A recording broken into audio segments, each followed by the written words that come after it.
Today we are having our TEA Wednesday webinar. My name is Erica and I'm the Director of Operations for TEA. I'm so happy that all of you could be here with us. We have a couple housekeeping things before we get started.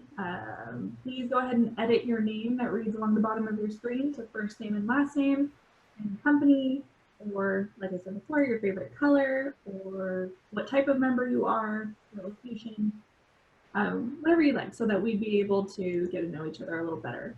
For today's event, we're going to follow a more traditional webinar format. So now that we've gotten started, I'm going to ask everyone to mute themselves and turn off your camera so that we have our panelists and our slides showing as big as possible. To start us off, before we even get into the content, we're going to take a poll, and that should be popping up on your screen in just a minute. And this is to get us all going so that we have some topics of conversation and we know where everyone stands.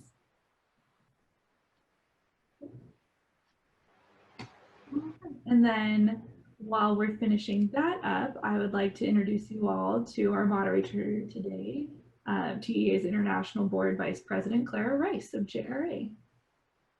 Hi, everybody. Happy to be here today. And I want to thank TEA for giving us the opportunity to come together today and share some stories and some tips. So to get started, there's no escaping the elephant in the room, or in this case, the elephant on the Zoom. In our industry, unemployment is at 25%. That's compared to an industry average of 10.5%.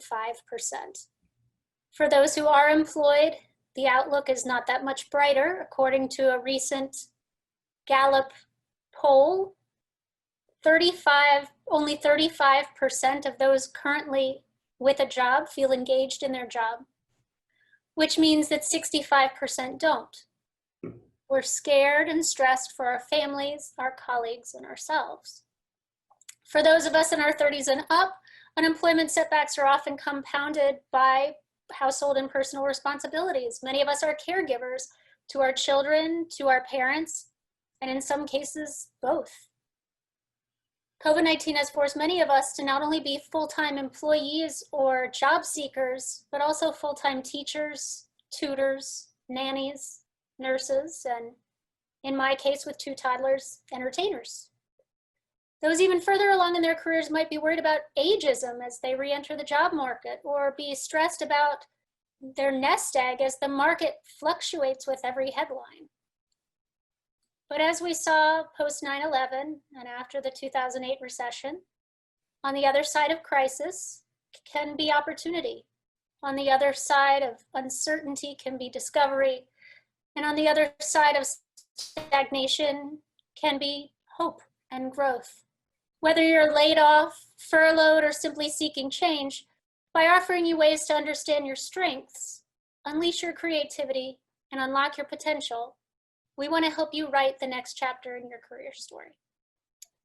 Storytellers I've assembled today include a panel of HR and recruitment experts that will help us both identify the opportunities that exist within ourselves and identify the opportunities in the market. They include Julie Reyes with 11th Hour, Courtney Hill with Whitewater West Industries, MK Haley from UCLA, and RJ Temple with the Upbeat Imagination Workshop. So let's take a look, Erica, at a little bit of what we're going to be learning today. And do we have critical mass on the poll? Can we reveal those results, or do we want to wait a few more minutes?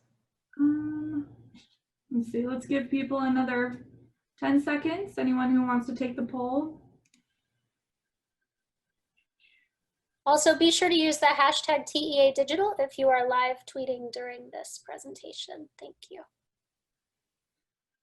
All right, I'm going to go ahead and close the poll now so we can see the results.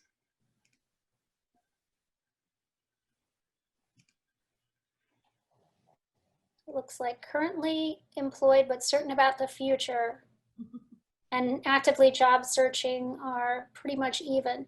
So let's jump right in. Julie, what is the job market like right now? Can you give us a sense of where things stand in a COVID and potentially post-COVID world? I can. So obviously it's a little different than we're used to. We've not yet reached what our new normal will be.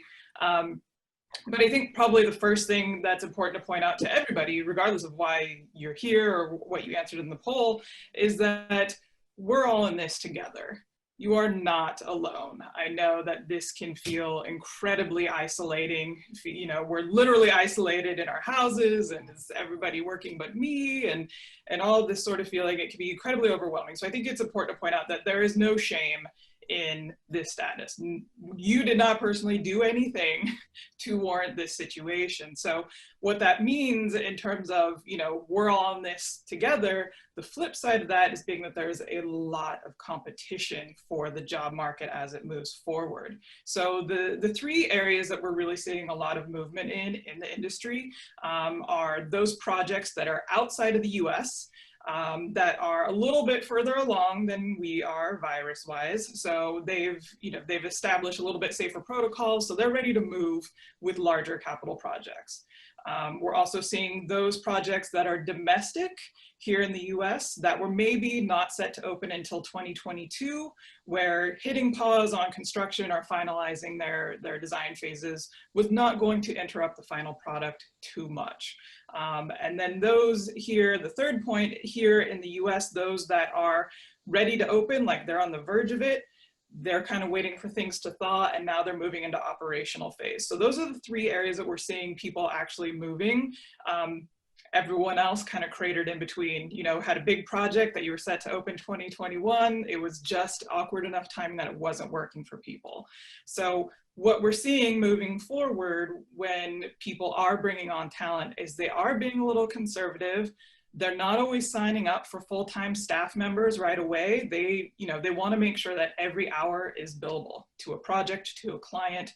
So we are seeing people wanting to try to bring on freelance or contract talent right away. So that may be something new for somebody who's, you know, mid-career looking for their next step.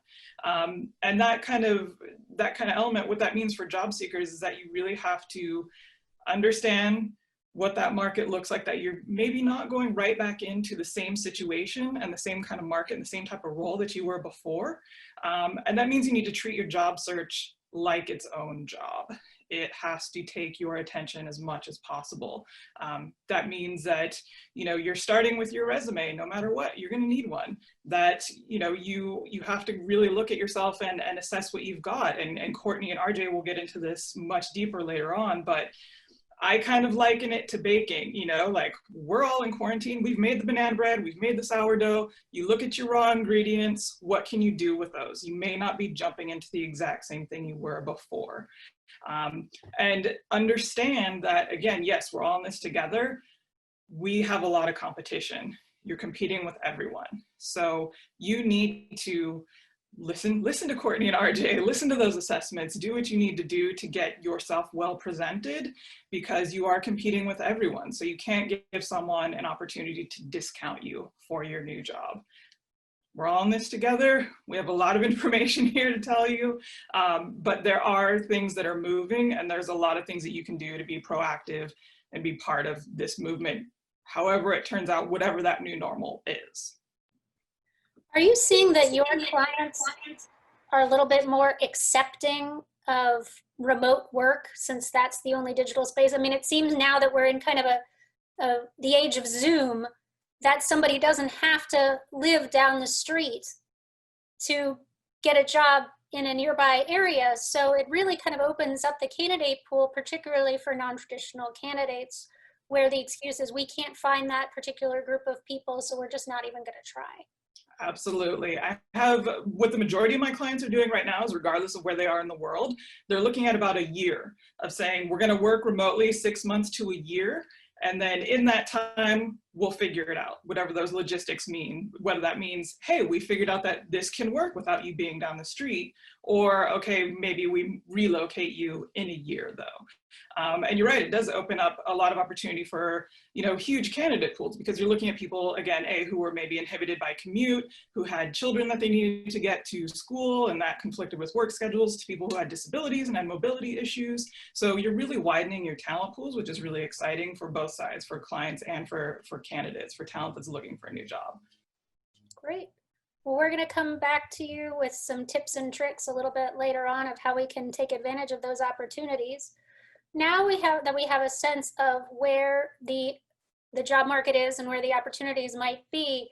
The next step is to look inward. And so I want to talk to Courtney a little bit, since she is a career coach and a career strategist. Courtney, what advice do you give your clients when they come to you and say, I'm looking for a job, help me out? Yeah, definitely. So having a background in HR and recruiting and having a passion for career coaching allows me to connect with people and give them tips and tricks on what employers are looking for, and how they can really maximize their strategies. You can never really guarantee anyone a job in this day and age, especially with COVID, but you really, really have to use this time to get creative and maximize every single thing that you do to get hired right now. So maybe we can put up the slides and I'll walk over, or I'll go through some of the questions that you can ask yourself right now. So take this time to reflect, right? With COVID, we've all been given this unique opportunity to really look inwards. So are you satisfied with your career? Are you satisfied with your company, with your role, what you're doing? Are you drained at the end of the day? I don't think you should necessarily be drained. Yes, we all have to work hard, but if you are exhausted and constantly thinking about what you could be doing versus what you are doing, then that's probably a cue to use this time to research a different career. That's when you can really, really ask yourself these questions. And whether you're employed or unemployed, I think there's a lot of value in asking yourself this all the time. It's a constant pulse check of how satisfied are you with your career, and what could you be doing to take different steps to further your own satisfaction, right? We all go to work 40 hours a week, so why not be happy with what you do? So these are a list of questions that hopefully all the participants, including the panelists, can really ask yourself. And in the next slide, I'll talk a little bit about what other strategies you can take. So as you progress with, again, asking yourself some of these big questions that you really should be asking yourself all the time, you can ask yourself, what are the skills that you do have, whether they're hard and soft, and how can you apply those to industries that are potentially in demand right now? So some of the hard skills, I'm sure you guys have heard of hard skills and soft skills, whether it's through, you know, a resume template or recruiters asking you, what are the skills you have? Hard skills are those technical skills that you have. So what did you go to school for, right? What's your trade in? What's your degree? Are you a machine operator? Are you an engineer by trade? So what are these soft skills? And then what are the hard skills that you possess? So are you an excellent communicator? Do you have a preference for extroversion versus introversion? Do you work well with teams, or do you prefer to work individually? How can you apply these skills that you do have to the industries that are potentially in demand in COVID, right? We all know that essential services are huge right now. And how can you look at the careers that you can utilize those skills with? Also think to yourself, right? If you're going to be pivoting, so say you're not satisfied with your math or finance career and you want to pivot to something that's more along the lines of engineering or operations, you know, what are the skills that you have and how can you highlight those? So with my clients and with people that I'm in discussion with in HR, I always say, you know, take out all of the stuff in your resume and highlight the ones that are most relevant. And I'm sure this sounds very obvious, but you would be surprised with the amount of applications that have lots of stuff in them. Make sure you're trimming the fat and really highlight what you're trying to show to the hiring manager. Really narrow it down. You might be a jack of all trades, but you don't want to be a master of none, right? Make sure you're really tailoring it to the role that you're trying to move forward with. Yeah, and then kind of at the last bullet there, who can you connect with in that industry? So go on LinkedIn and look at these ideal people that have the education that you want. They have the job you want. They have the title that you want. And how can you connect with them, right? Ask them for a virtual coffee in this time. There's nothing wrong with that. Maybe people aren't comfortable meeting you in person, obviously, with COVID, but how can you really connect with these industry professionals that you want to be like? I always ask people to network that way. And we could talk all day about networking, but the point of this is really, you know, get creative and get the confidence that you need to build those skills and assess them and apply them to another industry. That's a great point, Courtney. I recently got into a podcast called Second Act Stories, and one of the great quotes from that podcast was, "Networking is one letter away from not working." So we cannot stress enough the importance of networking. MK, I'm going to shift to you. You have quite a few people almost on a daily basis coming to you for career advice. So how do you help folks assess their skills and particularly what they've done in the past? It's actually really hard. You're the worst person to try and assess yourself or put a resume together. And so it's always good to ask other people. Put together, you know, your best shot. You know what your degrees are. You know which projects you are really interested and excited about. But focusing on the hard skill set, the foundational skill set, instead of where you applied them, is the most useful thing, right? If you work in fountain design, you're a really good plumber. If you worked in props and set design, there's opportunities in carpentry or manufacturing, right? And so peel away what the end result is, and also try and peel away what the emotion is. We're in a very passion-driven industry, and people are excited and proud to contribute. But I like to tell folks, like, just because you like taking a bath doesn't mean you can be a plumber. It helps, right? That passion helps. But what is the foundational skill set? And once you start peeling that back, you see that there's a whole wide range of positions you possibly qualify for. But whatever you put together, have somebody else look at it. Another pair of eyes is super useful. So in the generalist versus specialist ongoing debate, which team are you? Well, team both, if I could say. You get the job because you're a specialist, you keep it because you're a generalist. So nobody hires a generalist. In the history of ever, there's not been a job description that says, we would like a jack of all trades, thank you kindly. There's an empty seat, they need to put a butt in that seat that does a specific thing. But in our industry, which is very project driven, if you have a diversity of skill sets, when that job is done, how you roll over to the next one is that you showed your breadth.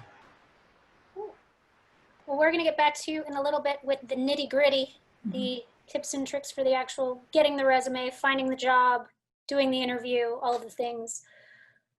But now we're going to talk a little bit about crisis-tunity, which is a phrase that a friend of mine coined recently, and how you create that second story. And RJ, you really have a great story as far as reinvention and reallocation of skills. So I'd love for you to talk a little bit about that and how others can create their next dream career. I know the other thing that we've talked about a lot as parents of toddlers is there's the, how do we assess risk when you've got the eat job versus the dream job. And I know that's something you had to deal with in your journey. So I'd love to hear more about that. Yeah, of course. One thing about, being out here in themed entertainment is that it's all about family. And so you want to be able to, of course, provide experiences for families, from all walks of life, but to also be able to handle what's happening at home. My biggest show is like the house. So I want to make sure that, my life is in alignment. And of course, with everything that's happening with COVID, it takes another perspective just overall creatively to be able to find out what works best for you. If I can go into the slides, I can show some of my tips that I can discuss. One thing that's a pop, I wanted to show this quick picture. I'm sure a lot of us have looked like this cat in the middle of this process, not really knowing, what's happening, what's going on. I mean, just total stress, trying to figure out what the next steps are. That's a cool quote that I heard from Wayne Dyer. You can't always control what goes on outside, but you can always control what goes on inside. And that's such an important thing. You have to be able to look at your life and say, hey, I'm valuable. I can figure out what to do next and creatively make decisions so I can pivot creatively and find a new direction. And so, of course, applying for jobs is a good thing, in the middle of this process, but to also, be honest about, just like how Julie said, it really is very, very cutthroat right now. A lot of people are going after the same roles. And so it's important for you to know, what you can contribute and then be able to create your own opportunities. And so I want to dig into, how can you do that? Going to the next slide. The first thing that you could do to do a creative perspective pivot is to renew your thinking on what creativity really is. I know in this industry, we're always creating experiences, but it's always based off of, 3 million, 400 million, whatever $1 million. But you got to keep in mind, creativity actually is at its core is when you have nothing. Kind of like how it is in the middle of this process where everybody literally was pulled from under the rug and was like, oh man, what do I do now? But that is the true essence of what creativity is. And so everyone has that ability to tap into that creativity and it has a right to do so. But this also is a great opportunity to find out who you are as a person so you can find out how does that connect with what's happening now in themed entertainment. The next thing is to investigate your talent and define how you can use them in the current times. I always see talent as like a pet. Something that you can nourish, you can discipline, you can figure out, the twists and turns of it, and then be able to embrace the various ways that you can look at your gift. For me, it was music. My major was in music at Georgia Southern, went to Berkeley College of Music for audio production. I'm music at the core, but one thing I did was I looked at my essence of music and found out, oh, it's in theme parks, oh, it's in film, oh, it's in television, it's in radio, and finding out how your talent can be manipulated in the industry and find ways to get in. Another thing is to be courageous, to self-empower when opportunity is low. Everyone is equipped to do something great. That's why I totally believe. And surprisingly, it's helpful when you empower yourself. It helps you with your family time, to be able to have that flexibility when you choose to empower yourself as you're waiting for job opportunities. My daughter is right now in school, and so she's taking over my whole living room. And so, there's all kind of stuff. And so I have to make sure that I have a flexible space where I'm able to still provide and do things for her at the same time, do what I have to do because of what the situation is with the pandemic. But another example of self-empowerment was when my first attraction I ever worked on is in my hometown, Savannah, Georgia, the American Prohibition Museum. And I had to do music composition in there, sound design, voice casting, show writing. But it was 5 weeks from opening. And they actually found me because I had a website that was already available and ready. And so you have to be able to self-empower yourself and be equipped and ready so when the opportunities come, you can just walk straight into it. And it ended up being one of my best projects I've ever done. But yeah, I truly think empowerment in this process is a big step in a pivot. Another thing too is to be aware of the accountability as well. With the companies, I mean, because it's at an all-time high for companies to not ignore the creative pivot, and if you do, it will cause a long-term damage, hindering future growth. You don't want to slow down company opportunities that was brought forth, and you want to be able to, be honest about where things are. you know, where the potholes are, you know, with the company, you know. And the one thing about it is, you know, a lot of these companies go to what's called survival mode. And survival mode is a lot of key principles that kind of get lost in the middle of when you get into stress and strain, like effectively communicating with your staff, or even in situations with diversity and inclusion efforts as well. You want to make sure you kind of keep, you know, yourself in alignment in the middle of this process, because you really could lose your footing, and it could also determine how long you stay open for business if you miss those points. It's very important. Another thing too is to look at your leadership as well. You know, making sure that they're on point with the creative perspective, because it's all about the team that's surrounding the vision. You know, if you don't have that all in alignment, you know, you can't pivot correctly. Let's move into the next slide here. As I can wrap up. This is my company, the Upbeat Imagination Workshop. We're one of the few African-American owned themed entertainment companies in the nation. We've done quite an array of live shows, over 12 different stage plays, 50 original characters, and dozens of soundtracks.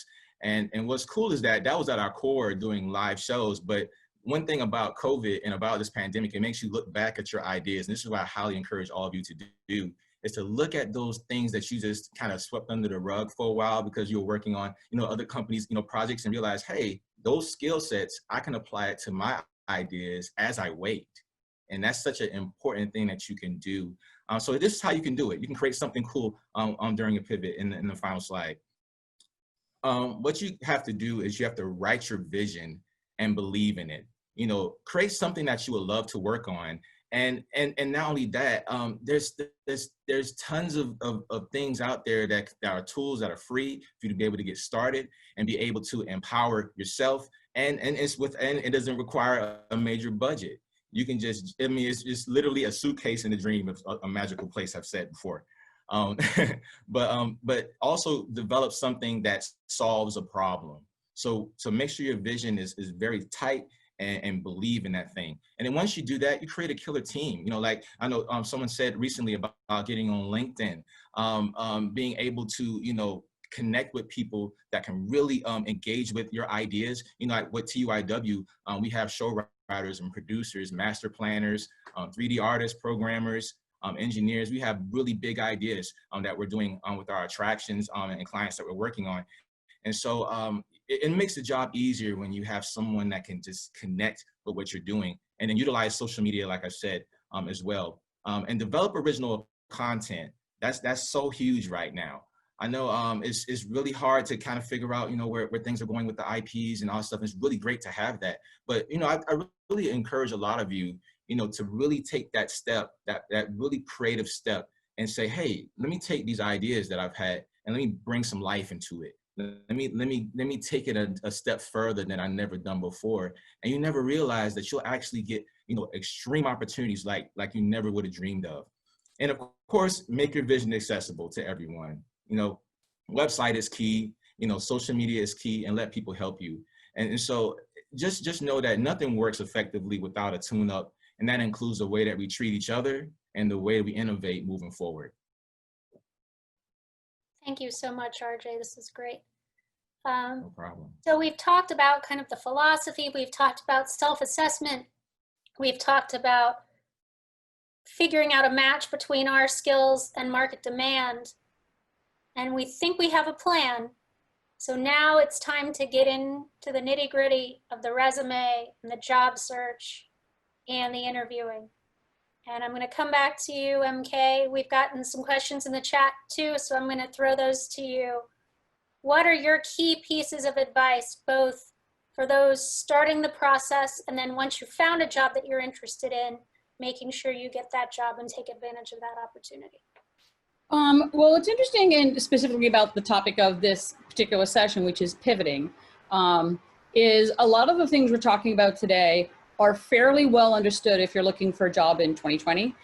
If you haven't looked for a job in 10 or 15 years, they sound completely bonkers, because it is absolutely not how you got a job back in the day.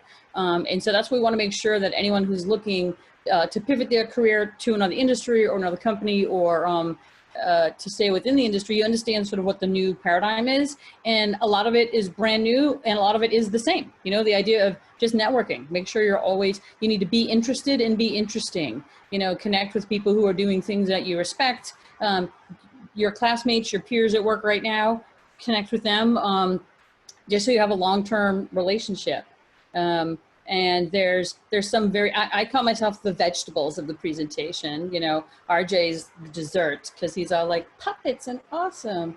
And I'm all spell check. So there are some very specific nitty gritty best practices you can take. I've got a few of them listed up on my do's and don'ts slide here. Just get my finger out and start wagging at you. So you do need a LinkedIn profile, and a lot of people are like rolling their eyes, whatevs. It is the norm in business, not just our industry. In every industry, it is the norm right now. It might be something different in 5 years. I apologize. But right now that is the norm. And think about your LinkedIn profile as a database of your entire life. Every job, every volunteer work, every award you've ever won. And then your resume is a subset of that. Your resume is a 2-minute ad for you for a very particular role. So it's pretty easy to cut and paste. I have 4 different resumes as a faculty member, as somebody who wants to serve on a board, as somebody who works in the industry. So optimize for that. We also need a portfolio of some sort. And a lot of folks are like, I'm not an artist. I don't need a portfolio. You do need to show competency in some way. You need to communicate what it is you do. So if you're an engineer, that's some of your CAD drawings, that's some of your projects in process. If you work on a lot of group projects, I want to see what the end product was, as well as what your little bits were to it. So in terms of how do you raise above the fray, some numbers that you're not going to like. If you're from a larger company, we close the job applications at about 1,000. We can get 1,000 applicants in 48 hours.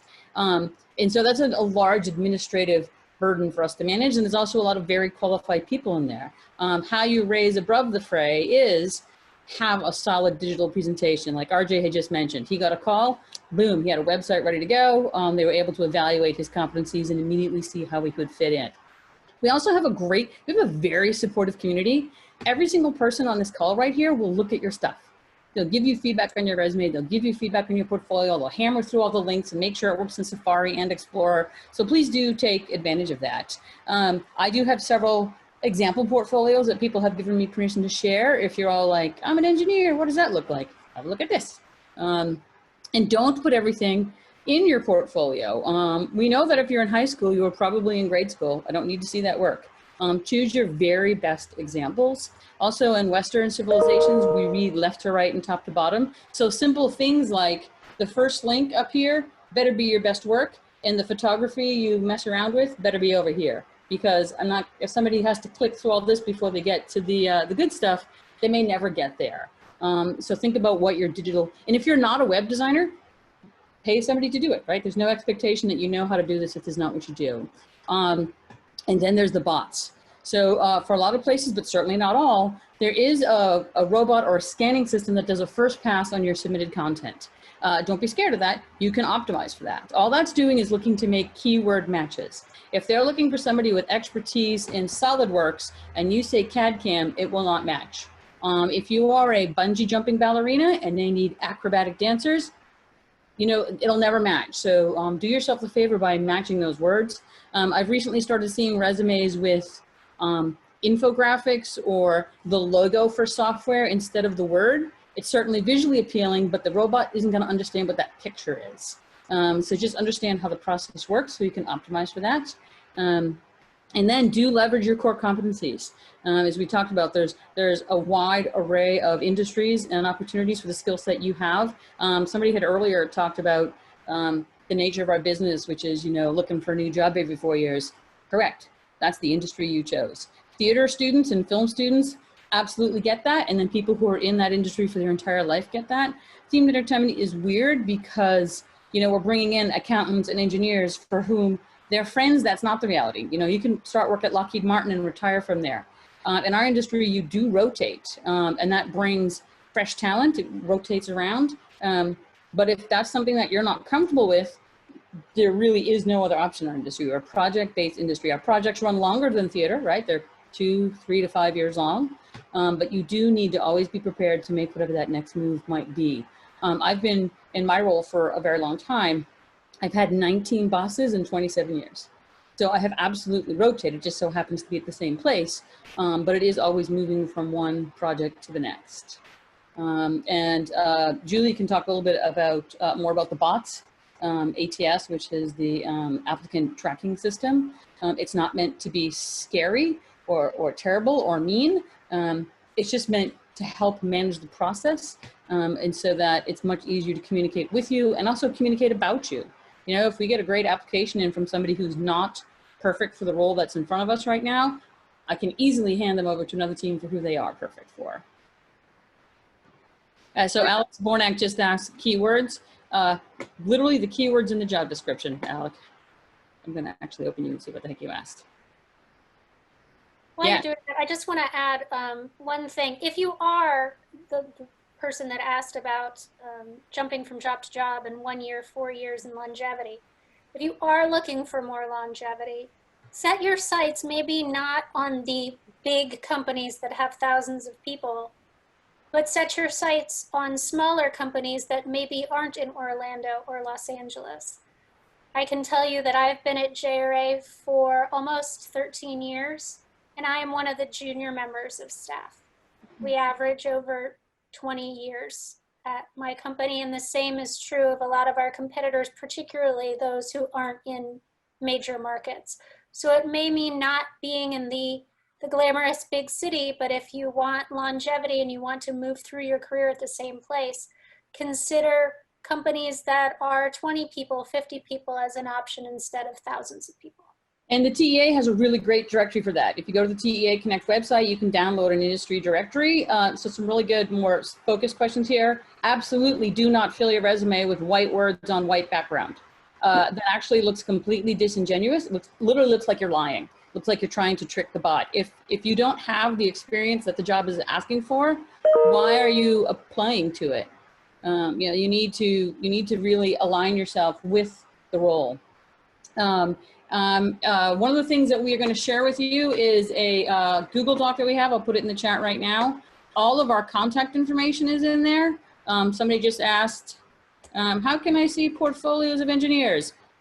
You can reach out. The contact information for each of your speakers today is in this Google Doc, as well as a lot of other really good resources.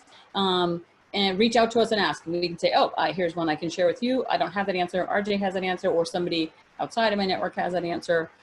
Start connecting now on some of those things. And NDAs, they're on. Great question. No, you absolutely cannot put NDA protected material in your portfolio. You want to make sure that you ask for permission wherever you're working at the time. It's awkward to go back years later. And many places will give you the picture that you can use as well as the description. But often you don't need to communicate what the project was to communicate your skill set. Electrical engineer responsible for show control for a large scale audio animatronic based show. I know exactly what your skill set is without having to connect it to you can even say on an as yet unannounced project.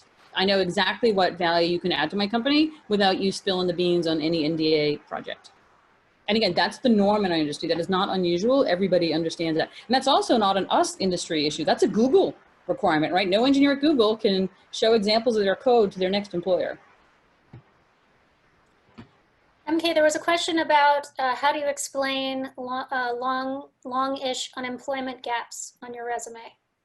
In some industries that matters. In our industry, it does not, right? That because this is the nature of our industry, which is a project-based industry, but also feel very comfortable to talk about, well, what were you actually doing? Were you working on community theater for free? Include that. That shows an interesting skill set. Did you take time off as a parent? If that's relevant, include that, right? That's a valuable skill set that people often like to know about. I once had a student who said, are they gonna think I was in jail? Probably not. We're probably not gonna think you were in jail if you had a gap, right? But also people leave gaps because they're embarrassed to say, I worked at Starbucks for a year and a half. Did you handle money? Did you deal with customer service? Were you trusted with the key to lock up every night? Those are all things that are important for me to know about you. Another question from Michael Anetta. Should a LinkedIn show everything in your career if the roles aren't applicable to what you are currently pursuing, especially as we're getting older, a long list of roles equals open to ageism? Again, that's a personal decision. You do want to think of LinkedIn as your database, and your resume is where you hone and focus.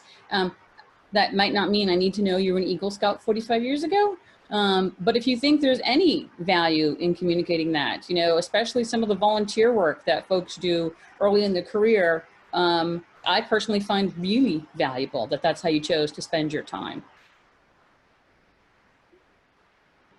All right, we're gonna shift back to Julie, who also has some tips, and then we'll answer some more of your questions, everyone. So do we have Julie's slides? Erica?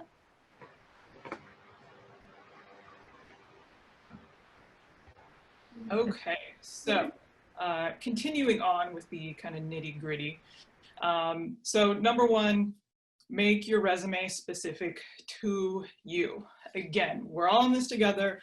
A lot of competition out there. If your resume doesn't tell me what you do, I promise you there are hundreds right behind you that will.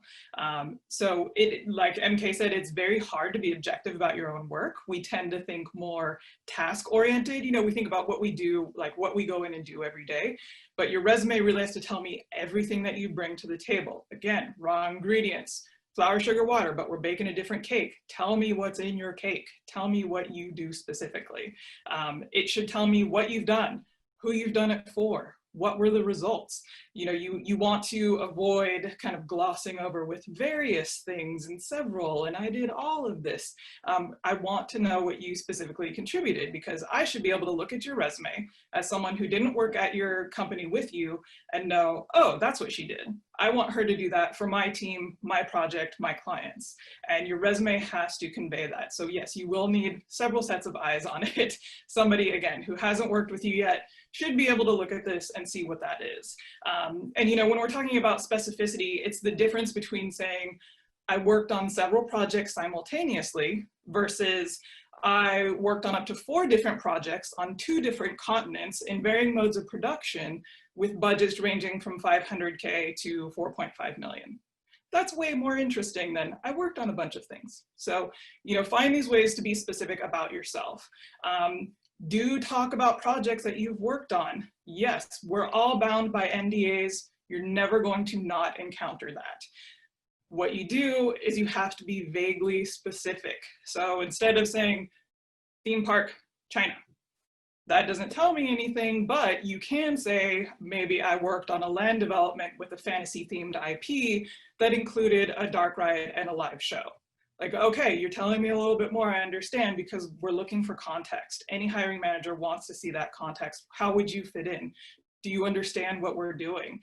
And again, if you can't tell me that, someone else might be able to. I think that it's important to remember we're all in this industry because we're all telling stories. If you can't tell me your story, why would I hire you to tell mine? You have to keep that in mind. Going back to the bots situation. So the ATS, what ATS means is applicant tracking system. So companies are using these literally to track talent, to keep you on their Rolodex, essentially. It's how they have your contact information so that they can go and call you later on. We promise they're not there to thwart you. They're not there to ruin your day. The bots or the software will not automatically reject you. A person still has to go and look and check this resume. It may not kick you to the front of the line, but you have to look at those as ways to align your language. Like MK said, if you're, you know, a bungee jumping ballerina and they're looking for an acrobatic dancer, yeah, those are the same things. Don't use your internal jargon. Make sure you're using theirs so it's clear. I think that one thing in terms of specificity that a lot of people forget, which is odd to me, they don't put their phone number on the resume, which is a weird thing. And you know, think about you're getting ready for people that you don't know to call you. So is your voicemail inbox empty? Is it full? Can nobody leave a message? Do you have an outgoing greeting? Because that's kind of sketchy sometimes. You know, the kind of details, like you have to start preparing for people to come start talking to you. So don't be bound by the single page rule. If you've been working over 10 years, chances are you've got enough experience to spill over to a second page. Way back in the day when it literally meant like pages on a desk and you had to flip to 2, yeah, that was a problem. We can click through now. I would much rather have too much information than not enough, because again, you're giving somebody an opportunity to discount you, which you don't want to do. And think about, kind of having that real estate inversely proportionate to your experience. So you've been working 15 years, your last job was for 10. Most of the space of your resume should be taken up by those 10 years. If you've grown into roles, if you've changed roles and been promoted, you started as a receptionist, you're a VP now, give us those titles so we can see your progress. You want to be pointing that out, like, look, here I am now. You put that up at the top with the title and the company and the date so that we can see this is how awesome you are, that they wanted to keep you and keep moving you onward and upwards. Match your LinkedIn profile to your resume. So your resume should be applicable to the job that you're applying for. So if you have a job from 30 years ago and it doesn't have any bearing on this, then yeah, you're probably not going to put it on your resume. So you don't need to put it on your LinkedIn, but they do need to match up date-wise, title-wise. It's a red flag if they don't, and use LinkedIn to start connecting to people, like Courtney said, that you admire, that you aspire to be, that could be helpful within your network, people that you want to know. But yes, it definitely does need to include all the things that are on your resume, and then your resume expounds on your experience. For portfolios, give us at least one case study, not just the beautiful opening day photograph that was professionally set up, but give me a case study, because we know that so much happens between that first thumbnail sketch and budgets changing and client revisions and everything that happens. It gives us an opportunity to see how you think and what that progress looks like. Furthermore, it takes so many people to come and develop one project and bring it from concept to completion. You want to be able to point out what was your part, A, so that you can brag and say, look how awesome I am, but B, so that nobody else can jump in and say that they handled that, because it has happened before. You want to be able to claim your space, take credit where credit's due. This is the time to do that. So take at least one project that you can within the confines of an NDA and take us start to finish. We want to see what that whole process looks like. If you can't show a project, or if you say you have been working in a department for 10 years that was in stealth mode and you got shut down, do a spec project. You show writer, you have an art director friend, 2 of you partner up, do a spec project, there you go. Something that shows us your process so we can get a clear idea of what you do and how you think. If MK touched on this too, if you're mid-career, you probably don't need like your college work in there. You've probably got some other stuff that's published that you can show that's really going to help you. So I'd keep that in mind. I think that, starting to get comfortable once you've got the resume and the portfolio down and you're getting to the point where you need to start talking about your experience, is a whole new level of terror and discomfort that we are not prepared for if you haven't had to do it in a long time. It's important to be able to talk about your work, because that's probably one of the first questions that somebody's going to ask you in an interview, right? Tell me what you do, tell me about yourself. How are you going to express that? It's super silly, but you have to practice it. You do it in front of the mirror, you talk about your work. How do you summarize your work? And how do you convey that to a third party who hasn't met you before, who is just looking at your resume and wants to know all about you to see if you fit in with their team? These are things that you have to really start preparing for now. Thinking about your resume, how you're presenting it on the resume, is that different than the way you would talk about it? You have to start doing these things sooner rather than later, because they will come up and you want to be ready when they do. So those are the kind of top subjects that I have, or points that I have in terms of the nitty-gritty of moving forward onto your next step. I just wanted to kind of tail into that, Clara, if I could, for just 1 minute, and just to kind of put everything into perspective too, and provide an example of everything we've been talking about. One of my past large employers that I worked for, that employed many, many people, over 15,000 people, we were a team that hired just management and above. So to this day, I still remember this resume, and hopefully you guys can use this example and be motivated by this example. But I remember he printed off, or sorry, here, you know, this person, maybe I won't use any terms, but this person was applying for a high role within the organization, and he got so creative, this person got so creative with their application that that person printed off a almost brochure of himself. So he tailored his resume so creatively and made literally a brochure. So as if it would be something that you would find in the mail. Like you see realtor mails all the time, you see all these advertisements. This person printed off one, and it was, like you just said, Julie, it doesn't have to be a 1-pager. This was, I think, about a 3-pager, because it was literally a brochure. And that person dropped it off at our work, and maybe not every single person can, you know, drop everything off at somebody's work, but, and I see the comment, that sounds really expensive. I'm pretty sure it was very inexpensive because they did it for an online application, that there's lots of free ones like Canva that you can create. And the result of this profile was it went straight to the hiring manager.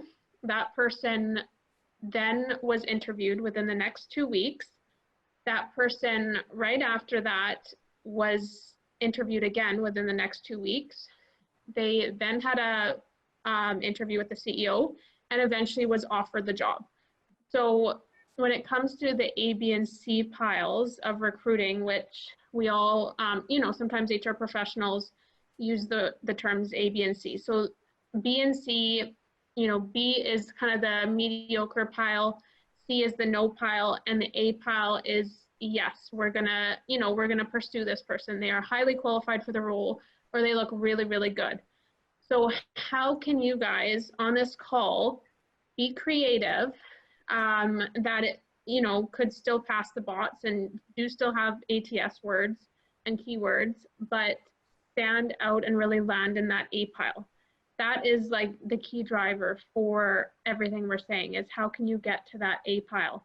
Yeah, Taylor had asked about that earlier. You know, as a creative, as a designer, does he have to have 2 resumes, a super pretty one and ones with the words? You can do both. And as a graphic designer, I hope you can do both. That's your whole job, is to communicate. Yeah. Your resume has a job to do, which is to communicate to both HR and the hiring manager, who are looking for different things. So make sure it does its job. Be creative, but don't be gimmicky.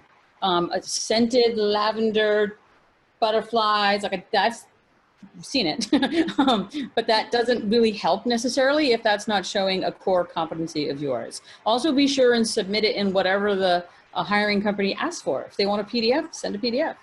That is mostly the norm. It's odd to ask to send a Word document because your formatting can get all wackadoo. One of the things that Emily asked, somebody else asked maybe, but Emily's the one who taught me years ago, Emily Harley.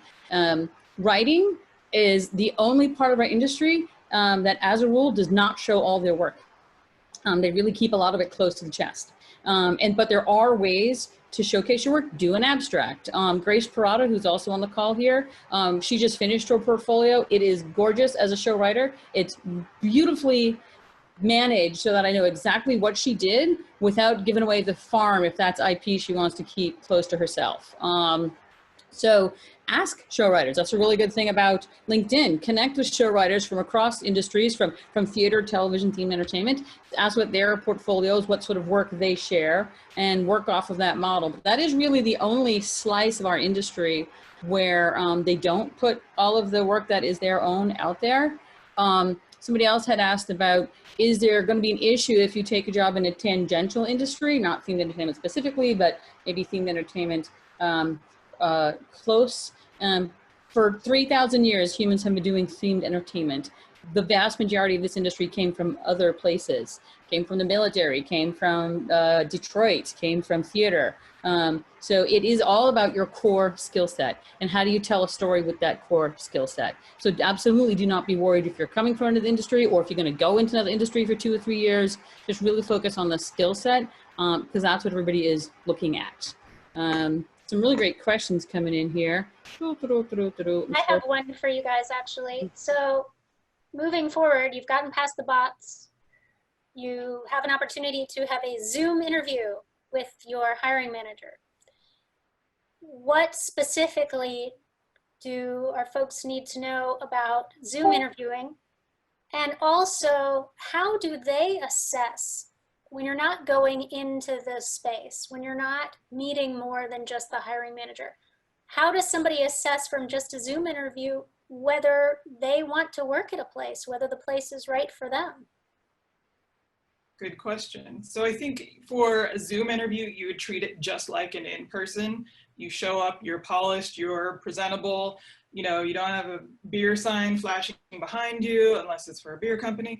You know, like you are on time, you're ready to go, you're prepared, you have your resume nearby so that you can refer to it because you know that they will. You know, you treat it just like that. You make sure that you turn off anything that's streaming, turn off the Sonos, turn off the Spotify so that you have nothing using your internet except this specific call.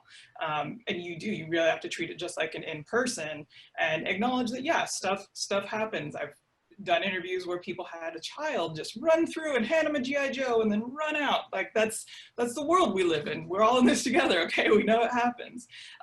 But you do have to treat it just as you would, and yet don't be walking around like you're seated, you are ready, you are focused just on this.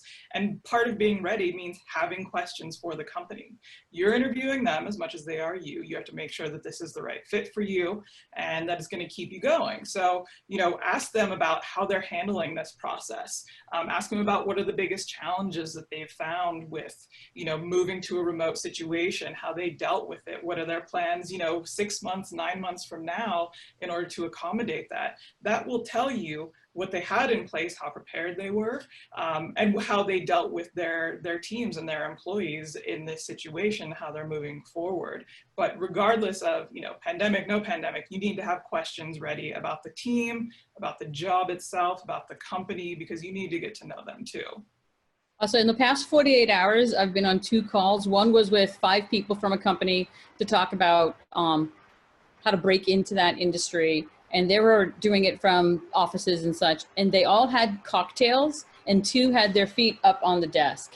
And it was just way too cool for school. Like, cheers to that. And I'm like, I don't know that if I was in your office in person, this is how this would be going. And those were professionals representing a specific company.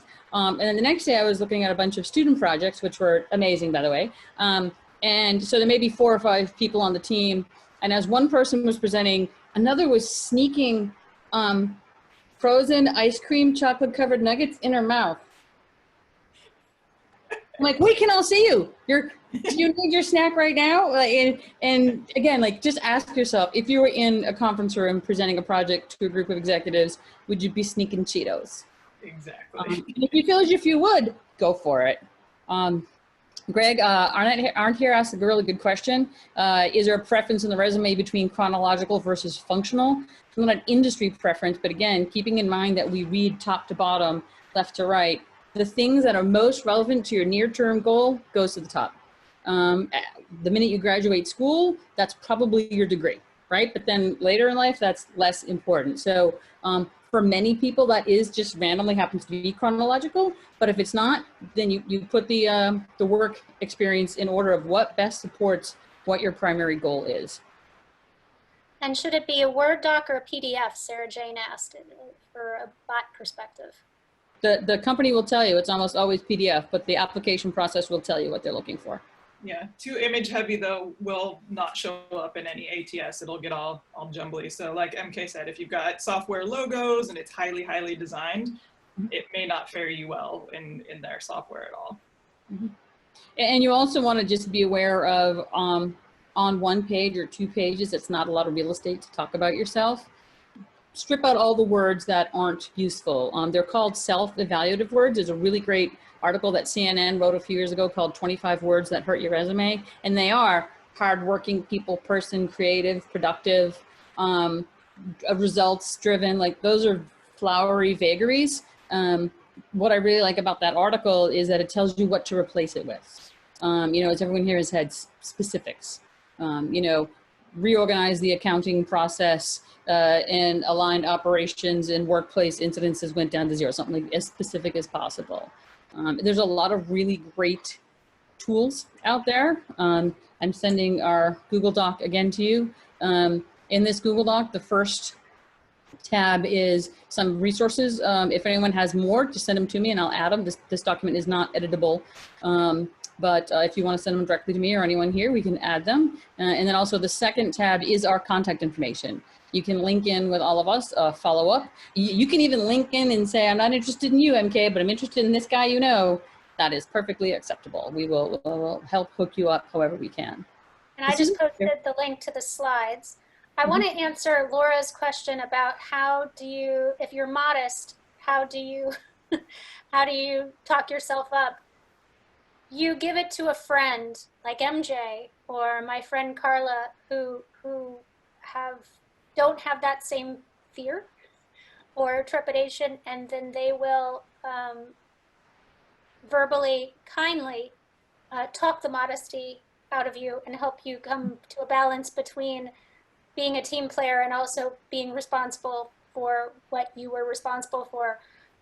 With different TEA roles that I've had, I've sent things to MK, I've sent things to Cynthia Sharp, who many of you know, who I know will give me the truth and say very firmly, you need to take more credit for that. So I would lean on your network when you are applying for a position or a board seat or even a volunteer job. Well, and Laura also asked a good question in terms of what if you're really good in person but not so great on paper? This is very common, introverts versus extroverts. God help us if we were in an industry entirely of extroverts, because it would be exhausting, right? The industry needs every type, good in paper, good in person, engineers, artists, introvert, extroverts, and everybody knows that we need that. So I know every one of us feels very self-conscious about what we feel we aren't, but maybe, take some solace in the fact that nobody else cares as much as you think they do. We're very aware of the fact that it takes a lot of different types of people to put this industry together. Although I did get a resume the other day that said at the top in big letters, bigger than his name, collaborative AF. Maybe not that much of yourself, right? Front end of it. Yeah, there's a difference between confidence and arrogance. So just keep that in mind as you are job hunting, that yes, we want to know who you are, what you do, but you don't want to stand out too much. And not only that, but in the interview process too, please do not only talk, even on a phone screen, team screen, whatever it is. Make sure that you pause and reflect and allow the person to, reply back to you. Don't just talk, because I personally, and my team has personally rejected people for that reason, right? You don't want to only talk about yourself. You need to pause and understand the question and be short and sweet about it. So there's that difference, even in the interviewing process, that people can tell when you're confident and they know that you can do the job versus I know everything and probably more than you. So it's a fine line, but it's a definite line. I recently read a cover letter where somebody used first person pronouns, I, me, myself, etc. 82 times in a 2-page letter. Don't do that. Don't do that. You can talk about yourself without doing that. Again, competition. There's a lot of competition. So you want to make sure that you're representing yourself well, and that somebody that maybe isn't even in your industry could read your resume and know what you do. And that has to come across in the resume. So again, there's a lot of competition out there. RJ, I see you're jumping in here. Yeah, definitely. Yeah, definitely when it comes down to, especially with interviews, you want to be yourself. You want to make sure that you took some time out to get to know the culture of the company that you want to be a part of. They'll read that in the interview. You want to be able to be as comfortable as possible. Of course, like they said, don't be over extreme. I mean, sometimes, your ego can get in the way. You want to make sure that you come in with a level mind, knowing that you're not only interested in the job, that you can also solve problems as well. That's a big deal for companies. They want to know, what can you contribute, and are you easy to work with? That's a big thing. You know, you want to be able to have a great personality that they can connect with, because there's going to be so much pressure coming from left and right, especially now in a pandemic and a lot of things, and a lot of resources have shifted around. They want to make sure that the best person is in that role, and that they're able to not only, you know, do the job, but do it well, and then be easy to work with also. Yeah, there's a chat in the chat right now about salaries. Props to Laura for pointing out, in the state of California, it is illegal to ask you what your salary history is, and that's looking as if it's going to become a nationwide movement. You can do a little recon ahead of time, all right? Glassdoor.com does have some good data on salaries. One thing to be aware of is our industry is notoriously low paying, and salaries on the East Coast and the West Coast are very, very different. So if you transfer from one to the other, understand that. Also, I have had interns that we offered an internship to, and a tech company, basically anything in the Bay Area, offered double or triple. So your skill set isn't necessarily what's going to get you the salary either. It's where are you applying that? And so just a little homework on your own, like, because you'll have a roommate who's doing this for Google, and you're doing this for the theater entertainment industry, and your salaries may be very different. That is absolutely no reflection on your worth or value. That's the norm for the different industries. Yeah, and a good way to be prepared for that is to have a target in mind, know what your realistic target is. And so when they say, what are you looking for salary-wise, nobody wants to lowball themselves or price themselves out. So you do your research and you have a number in mind. Say, I'm looking in this kind of range for the right opportunity, but I want to keep getting to know about this role. Let's talk. So they know you're a little bit flexible, but they have an idea. So you don't get to, you know, 5 rounds of interviews and then you get to negotiations and realize you're 100K apart. But that is very common in several states now, actually, where they cannot ask you where you were so that they can offer you 5K over your last role, which is really great for talent, actually. Really? Bill's also asking good questions about the jack of all trades. Again, this is very common in our industry, right? It's not unusual for your title to be deliciously vague. For many years, I was a technical specialist, and then for many more years, I was a creative specialist. So that's clear, right? How that was different. You want to list the title honestly, right? If anyone calls the company to confirm, they'll tell you what the title was. But you can say duties included, responsibilities included, and there's where you can parse out what actually you did. And it's not weird. If you haven't looked for a job in years, it might feel weird to you, but it is fairly normal. Also, I noticed several people are adding throughout the call here. This is being recorded. So if there's anything that you missed, the TEA will share this with you. RJ, I'd like for you to expound upon, as somebody who's worn lots of hats simultaneously, including now with your foundation, to talk a little bit about the foundation, and to answer Bill's question of how do you not look like a jack of all trades and a master of none? Can you address that? Yeah, definitely. I've been very guilty to have jack of all trades on my LinkedIn for quite some time. But one thing that's interesting about that, it's not a negative thing. You want to just make sure that you're able to articulate who you are as a person and how you can contribute whatever role you're trying to get into.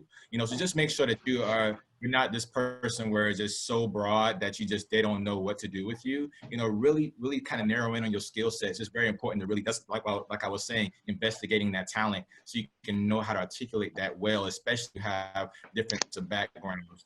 You know, it's so important to be able to be as practical as possible. Because you got to keep in mind, you know, HR, you know, leaders, we don't have a lot of time to sit and talk about, you know, everything that you did from, you know, I was an archaeologist and then I wrote shows and then I was a performer at Chuck E. Cheese. I mean, all these different things. So you just want to make sure you kind of have a mixture of all the different things that you have and just kind of narrow in those skills and then kind of present that so it can be, you know, a lot more, you know, clear and precise. It's going to be more beneficial to you when you take that time out. And if you don't have anyone that can really, you know, narrow it down, I just hired someone to work on my resume and say, here's my life, make sense of it. And they literally did it. And I took that whole template and I was able to utilize that, and it gave me so many opportunities moving forward. And I think it's important to remember that you're going to be tailoring your resume to a specific job. You want to emphasize those things that apply to that too. So you're emphasizing that, they see your talent and your title, but you're emphasizing that either in your summary or in the description. So they say, oh, okay, I see why this makes sense for us. He does A, B, and C, but he also does X, Y, and Z, which again, there's a lot of competition. you want that to be a benefit for you. So we're coming towards the end of our time. It went extremely fast. So I'm just gonna go one by one and see if anybody has some final thoughts. RJ, I'm gonna start with you. Yeah, of course. It truly has been a pleasure to be here with this awesome panel of talent. Thank you, Theme Entertainment Association, for having me. It really is an interesting time. We're all trying to figure out, what our lives are going to be like moving forward, but it's never too late. Innovation is truly part of this thing. To figure out, what the industry is going to even look like, how the opportunity is going to look like. So don't be afraid to innovate. Don't be afraid to give yourself a try. Every successful thing deserves a tune-up. So you have to make sure that this moment that we're in is a major tune-up for all of us. And so don't get discouraged. Reach out to all of us. We especially anybody that's having like a backlash about what to we're all here to help and support you. So just stay in there. We're gonna figure it out. It's gonna be different, but it's gonna be fun as well. Julie? Yeah, so, I think we all kind of came into this thinking the word pivot just kind of kept coming into play, and it's in the title. And Clara, when we first started talking, I think you were even considering what now as the title, which, yes, also applicable. And I think it's important, again, we're talking about everything that you individually bring to the table, and that may not be the exact same thing that you were doing in March or February. I started my recruitment career a while ago. We're not going to do that math, but I started specifically with ad and marketing agencies. And then over time grew into more entertainment and obviously now themed entertainment. Guess what? All of those ad agencies that I worked with 17 years ago, they all have location-based entertainment and experiential marketing departments now. So I'm using the same talent for those ad agencies. So you have to look at your skills and how can you apply them? What kind of cake are you making? It doesn't have to be just themed entertainment. It can be film and TV production. It can be theater. It can be hospitality. It can be events. It can be all of these other elements that require storytelling. There's a narrative. There's a spatial element. Make sure that you're looking at all of these opportunities in all these industries to use what you've got, and you'll be fine. Courtney? Yeah, thank you everyone, obviously, for this session, especially TEA and Clara and everyone on the chat too. But just make sure you're truly getting creative. That's the best bottom line I can give, and I give that to my clients all the time. Just get creative. Stand out. Truly stand out. We're in a pandemic. There's thousands, millions of applications. Do what you can do to not blend in. That's the bottom line. And I just had one client that I reworked his resume, and it was a standard black and white, dull looking thing. And I said to him, this will land you in the C pile. How can you guys every single day get past the bots, work through the ATS, but stand out? At the end of the day, a recruitment personnel or a hiring manager or an HR professional will look at this resume. What can you do to stand out? And I emphasize that because that is what will bring you to the top of the list. And obviously you need to make sure you have all the legitimate skills, training, don't lie, like MK said. You're not fooling anyone by putting white words on a white sheet and you haven't done that experience, right? Just be legit, be authentic, and get creative. And obviously reach out to us on LinkedIn. Do let us know in the personalized message that you connected with us through this TEA. I'm never really a big fan of sending a blank invite on LinkedIn. Who are you, right? Where are you from? What can I do for you? So do connect with us, be personal, get creative, and just keep your head up, and you'll get there. And it's not an easy time, but how can you make it easier on yourself? MK, that leaves you.